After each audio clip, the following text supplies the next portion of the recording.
Chapter 1. The Velvet Chains.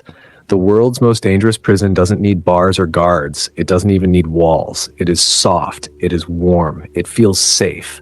It is comfort. The silent killer of ambition. Cale Morin lived in that prison without even realizing it. Every morning felt the same. The soft hum of his air conditioner, the glow of his phone screen, the quiet promise of "I'll start tomorrow." His life was easy, quiet, and slowly dissolving into mediocrity. He had once been the kind of student professors praised. Brilliant, restless, a thinker with sparks in his eyes. In college, he had dreamed of building a new form of renewable energy that could power entire cities. He had sketches, formulas, notebooks filled with wild ideas. But dreams fade quietly when comfort begins to whisper. After graduation, the noise of ambition was replaced by the gentle hum of convenience, a remote job, stable pay, Netflix, takeouts, and the illusion of progress. Comfort didn't destroy him overnight. It rocked him to sleep, one small compromise at a time. On a cold morning, Cale sat in his small apartment, scrolling aimlessly through videos about success. He didn't notice the irony. Watching other people talk about greatness, while his own potential sat untouched in drafts and half-written notes. His bookshelf was lined with books on mindset, success, and self-mastery. None opened beyond the third chapter. His walls were filled with motivational quotes, but none of them reached his habits. That night, Cale dreamed of standing on a mountain, blueprint in hand, wind biting his face. The same blueprint he'd once believed could change the world. He woke up sweating, heart pounding, realizing how far he had drifted from that version of himself. The glow of his game console blinked in the dark like a quiet accusation. He wasn't lost because he lacked intelligence.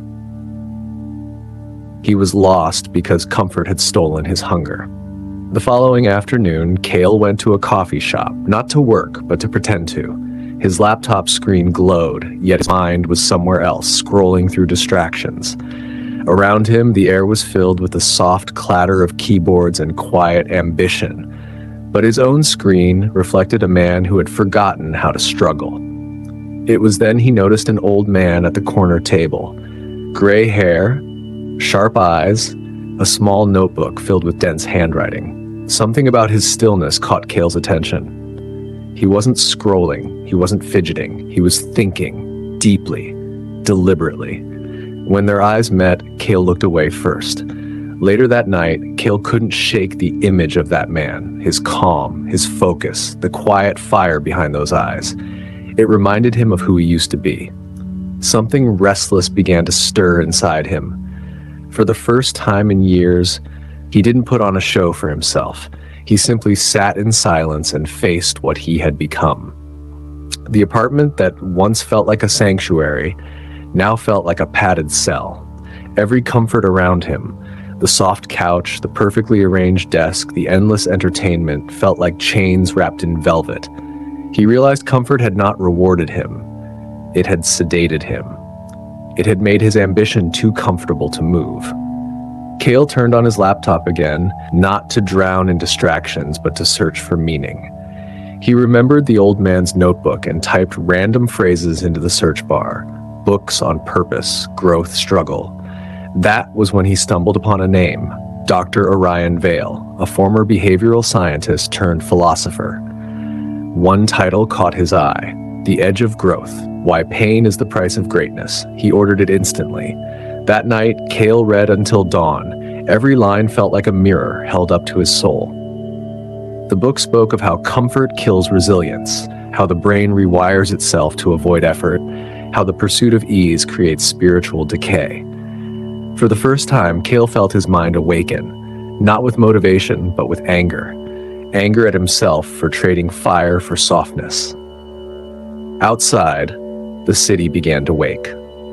The sunlight slipped through his window, painting gold lines across the pages of the book.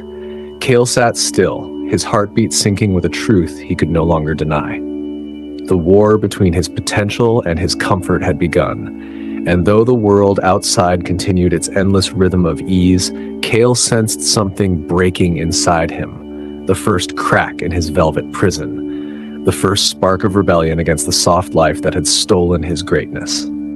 If this story woke something inside you, if it made you question your own comfort, then remember, growth begins the moment you step beyond ease. Like this video to remind yourself that you refuse to stay asleep, and so you don't miss Chapter 2, The Edge of Pain, where comfort ends and true power begins. Chapter 2, The Edge of Pain. Pain doesn't always arrive with blood or bruises. Sometimes it comes disguised as truth. Cale spent the next few days devouring Dr. Orion Vale's book like a starving man. Every paragraph felt like a blade scraping against years of softness. The words didn't motivate him. They dismantled him. He realized how his entire adult life had been built around avoiding pain, around chasing the smoothest path, the easiest dopamine, the least resistance. The book spoke about the edge, a mental space where comfort ends and transformation begins. Vale called it the emotional threshold, where your mind screams to reach but your soul demands continue. It was the space between your old identity and the one you were meant to become. Cale highlighted every line, but one sentence kept echoing louder than the rest. The person who avoids pain avoids growth. He couldn't stop thinking about it. Days later, Cale found himself standing outside a small lecture hall at the edge of the city.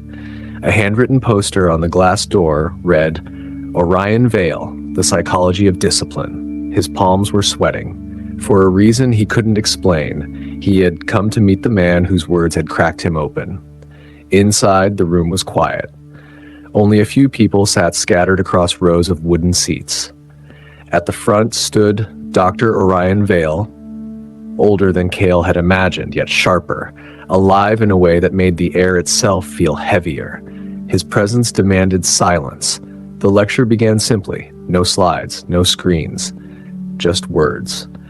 Vale spoke about the human addiction to comfort, how modern ease had turned ambition into entertainment, how people mistake stimulation for progress. His voice was calm, almost surgical, cutting through illusions Cale didn't know he still held. He explained that every generation before them was forged by necessity.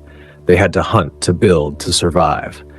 But now humanity had traded struggle for convenience, discipline for dopamine, meaning for comfort.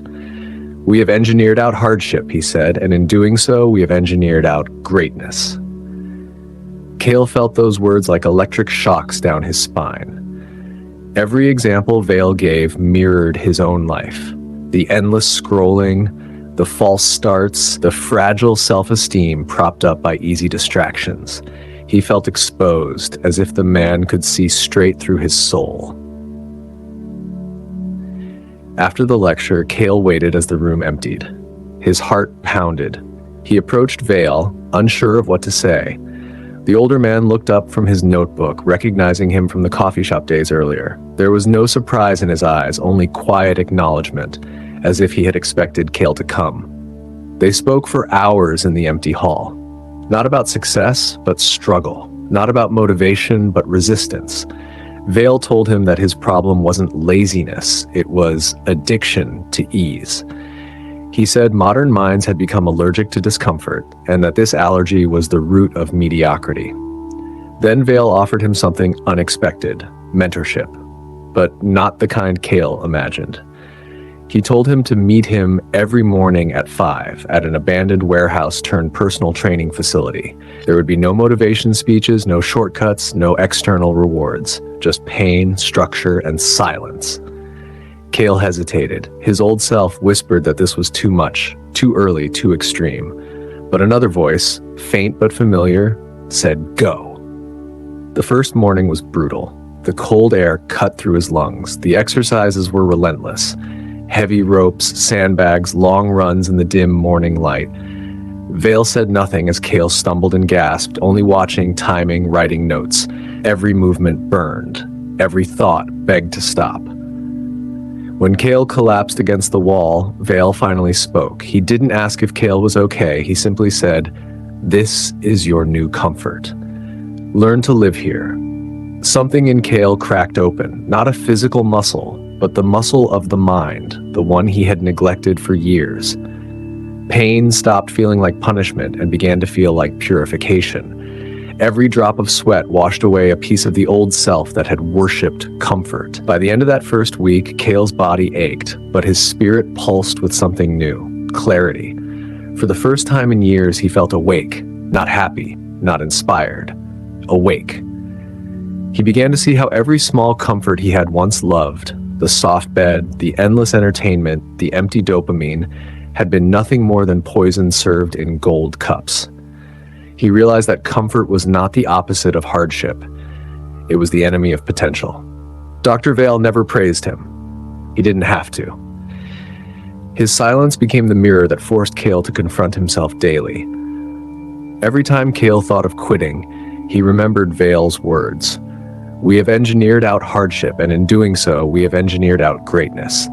He refused to be engineered anymore. Weeks passed. The training grew harder, not easier. The lessons deeper, not gentler. Cale began waking before dawn by instinct. He cleaned his apartment, decluttered his environment, deleted the endless noise from his devices. The more pain he embraced, the lighter he became. He noticed that discipline wasn't about punishment. It was about order, about creating an internal structure stronger than emotion. He learned that wealth wasn't just money. It was mastery, self-mastery, time mastery, energy mastery. Pain had become his teacher, and discomfort his new form of peace. In the quiet before sunrise, he often stood alone, breathing cold air, feeling the world asleep around him. That was when he understood what Dr. Vale had meant by the edge. It was not a physical limit. It was a mental awakening, the point where weakness ends and evolution begins. If this chapter stirred something inside you, if it reminded you that growth and pain are inseparable, then honor that spark. Like this video to remind yourself that your comfort is not your friend, and subscribe so you don't miss Chapter 3, The Ascent, where Cale discovers that true freedom isn't escaping discomfort, it's mastering it. Chapter 3, The Ascent. The world outside hadn't changed, but Cure had. The same streets that once suffocated him with noise now whispered lessons about silence. The same room that once felt like a cage now felt like a sanctuary for discipline. The same struggles that once broke him now built him. He realized life was never against him. It was simply testing if he was strong enough to handle what he was asking for. Every scar he carried had a story, and every story had a lesson. The nights he starved taught him value.